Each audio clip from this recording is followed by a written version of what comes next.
Welcome back to video 2 in my mini course, How to Lead a Transformational Retreat. In this video, we're going to focus on how to design the arc of transformation.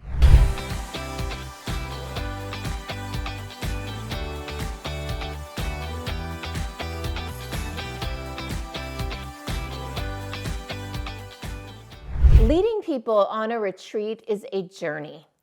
And you have to really be mindful about how you design the journey to maximize transformation. The fact is, I've discovered, in my opinion, my experience, there are certain ways to structure an experience to maximize the amount of transformation somebody can have and also to be able to integrate that transformation. One of the biggest issues that I've seen and that I've experienced myself is when the arc of transformation is not designed properly, people can disengage or struggle to get the transformation. They can get triggered and want to leave, or if you do things in the wrong order, for example. So I have a very specific process that pretty much always works. I've been testing it out for years now, and this particular structure, I'm not saying it's the only structure, but it is a structure that seems to consistently generate results. All right, so you ready?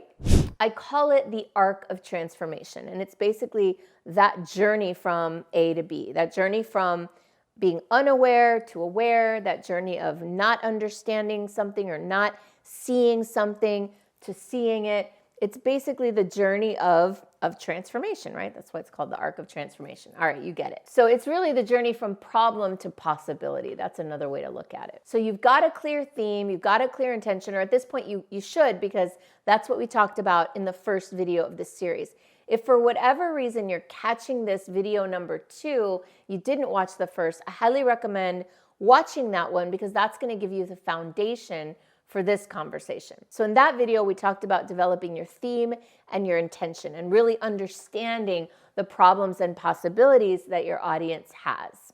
So the transformational arc begins before the retreat even starts. In every single one of my retreats, no matter what I'm doing, there is some sort of preparatory conversation or work that people do in order to get ready for the retreat. So I highly recommend looking at what do you want people to already come ready with. So for example, I used my Superstar Business Breakthrough event in the last video. That's where people come in to map out their new business model. Well, I used to have people come into the event cold. And then from a cold start, I would teach them everything about business that we were going to do. And then we would try to do it all at the same time. And what I found was that created a consistently stressful experience for them and also for me, because it's actually really hard to learn something brand new, learn new concepts, and apply them all at the same time. So what I started doing, which works really well, is I took most of the learning content, the ideas, the foundational principles and concepts, and I put them into a 6-series videos, so 6 videos. And those 6 videos essentially were prep work that they were going to watch before the retreat so that they could already have that foundational information before walking in the door, so that when they're walking in the door, we're just refreshing, we're just applying, we're rolling up our sleeves and getting to work. So if there's any fundamental or foundational principles that it would be helpful for your people to know in advance, highly recommend giving it to them as pre-content. I hate to use the word pre-work because sometimes people resist work. And at the same time, if somebody is coming for a transformation, chances are they're really committed to what it is that you're providing, and they'll do the prep work as long as it's not onerous. I suggest keeping it short and sweet, keeping it simple, and minimizing it. Maybe it's, here, read this book in advance or listen to this audiobook. I find that people find it very easy to just consume videos, especially if you have the videos and then you also have maybe the transcripts for people who like to read. Some people prefer that. So just thinking about what would be helpful for them to have in advance. For my family vacations, we always have a call before we come into family vacation where I set up, here's the theme, here's the intention, come prepared with this thing, bring these outfits, bring these things with you that we're going to use in some way. Now, the next thing that really matters is that arrival to your experience, to your transformation. You want to really make that arrival special. Having some sort of welcome gift, welcome meal, welcome drink, welcome something so that it feels special when they arrive. Having a greeter, a person to meet them at the door and usher them in and tell them where to put their bags or take them to their room or however that works, just having the arrivals be special so that people understand that they're entering a new world. It's not the same old world that they just came from. There's a threshold here. They're crossing into the threshold, and on the other side of that threshold, it's different in here. Maybe they take off their shoes. Maybe there's music playing. Maybe there's incense. Maybe there's somebody who's smudging people at the door. If you don't know what that is, don't worry about it. But essentially some sort of way of marking, in a ceremonial way even, that entrance into this new space, right? Because that'll just psychologically, subconsciously create a shift where people are more present, more available, more aware. The next thing that needs to happen is some sort of what I call container setting. A container is simply the structure within which transformation happens. That's my definition. A lot of people use the word container in this way, but a lot of people don't ever define it or say what it means in that way.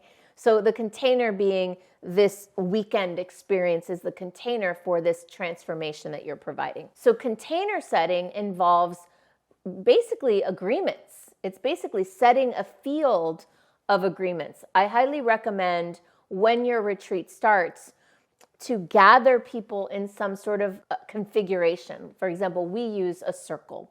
So we gather in a circle, and in that circle, I set the container. I say, here we are. We're going to open this new container now, and here are the agreements of the container. And then you get to share whatever your agreements are.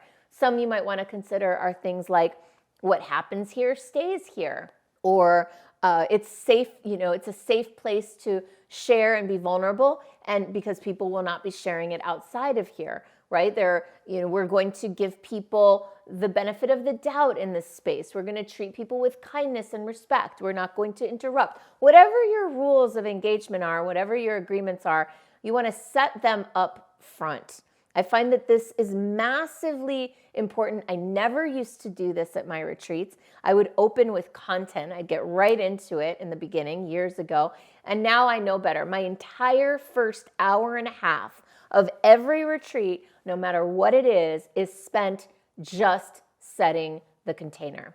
Then from there, I recommend moving in, and I'm going to kind of run a little bit quickly through these because I have a whole video about this piece that I created just a couple months ago. So this is the part where you're designing now the experience, and I like to start with mind, then go to body, then heart, then spirit, then integration. So that's mind, body, heart, spirit, integration. What that means is that you lay out your content and your activities to follow that more or less basic structure. So what that looks like is anything conceptual, anything that's just idea or thought-based mind. I usually start there because most people are coming from a culture that's so mind-driven. It's easier to start with the mind than to drive all the way quickly into the heart experience or emotions and things that are deeper and a few layers deeper. Starting with the mind means opening with a conversation, a discussion, any models that you might have, anything that's really mind-based and intellectual discussion of the transformation that you're providing, and opening it up for conversation. So it's concept and then it's conversation. Then moving into the heart is, and I'd say usually most of day one is spent container setting and then mind conversation. By the afternoon of day one, now we're going to start moving into the body. We're doing something physical. We're moving our bodies, and that's getting that conversation going together with the body. So we're hiking and talking, hiking and walking and interviewing and discussing and doing all that while we're being present with the outdoors. So we're bringing in this element of nature. Then from there, the next day usually, that's when we start to dive deeper into more of the emotional work, more of the heart opening, cacao ceremonies. We might do things that are just going to get people to open their hearts.